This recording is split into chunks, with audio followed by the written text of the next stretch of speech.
Há milênios, a humanidade busca compreender a face do Criador.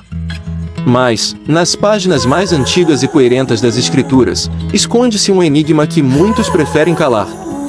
Entre milagres e promessas de amor, ergue-se a sombra de uma divindade cuja ira e justiça pareceram, aos olhos humanos, de uma crueldade incompreensível. Para aqueles que sentiram o peso da sua mão, ele não foi o pastor misericordioso, mas o arquiteto do próprio terror. Para compreender essa dualidade, precisamos de recuar ao contexto do Antigo Oriente Próximo, uma era em que os deuses eram vistos como forças implacáveis da natureza, e onde a sobrevivência de um povo dependia da obediência absoluta a um soberano supremo. Recuemos ao início do cosmos bíblico, no Antigo Testamento, quando o fôlego da criação se arrependeu de ter moldado o homem. No livro de Gênesis, capítulos 6 a 9, o relato é devastador. Diante da corrupção e da violência desenfreada que tomaram a humanidade, o Criador não buscou a redenção imediata dos corrompidos.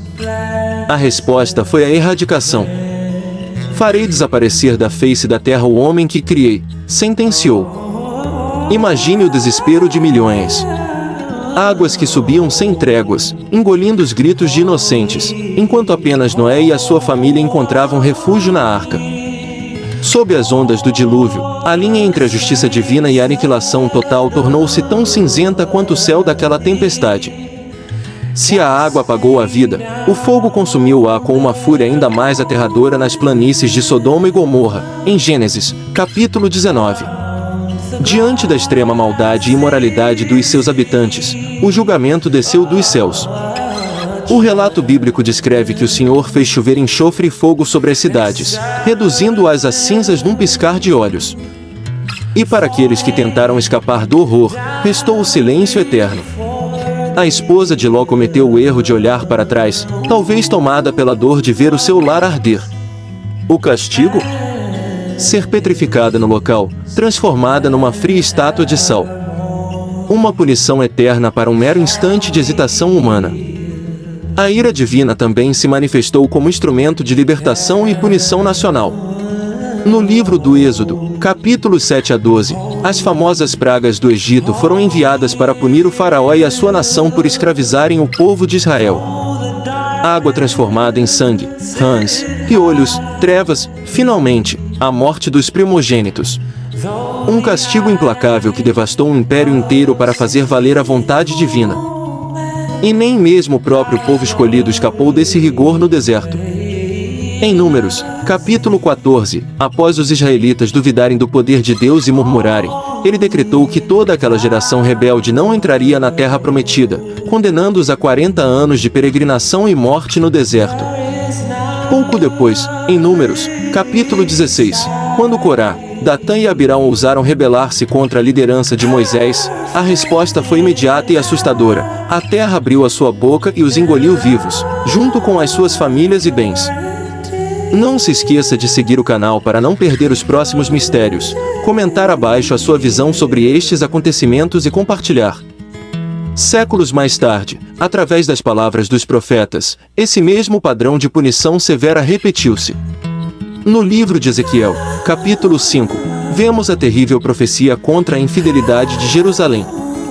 Deus usou a fome devastadora, a guerra violenta e pragas de doenças como castigo severo contra a nação de Israel, que havia quebrado a sua aliança sagrada.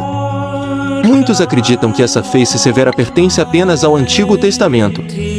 Mas o Novo Testamento também carrega o peso do julgamento implacável.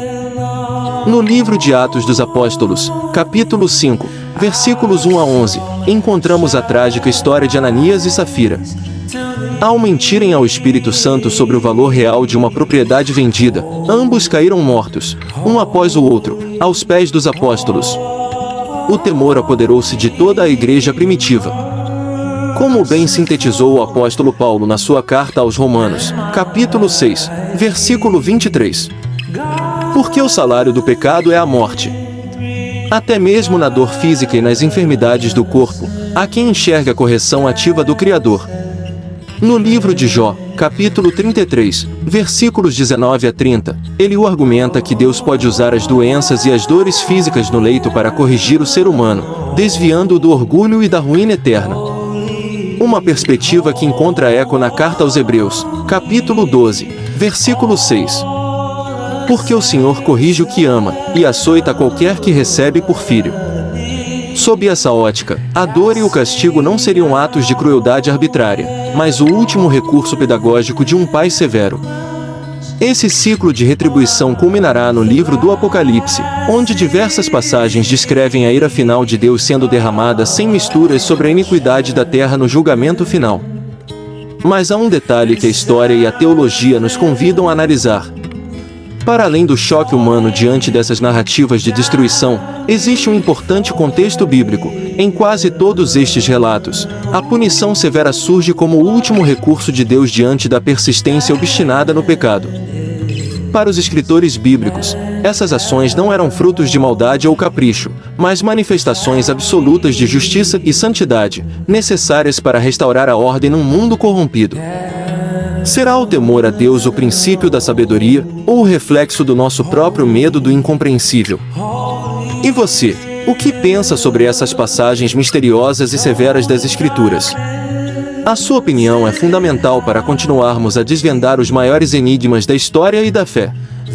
Não se esqueça de seguir o canal para não perder os próximos mistérios, comentar abaixo a sua visão sobre estes acontecimentos e compartilhar este vídeo com aqueles que também buscam compreender os segredos mais profundos do livro sagrado. Até a próxima!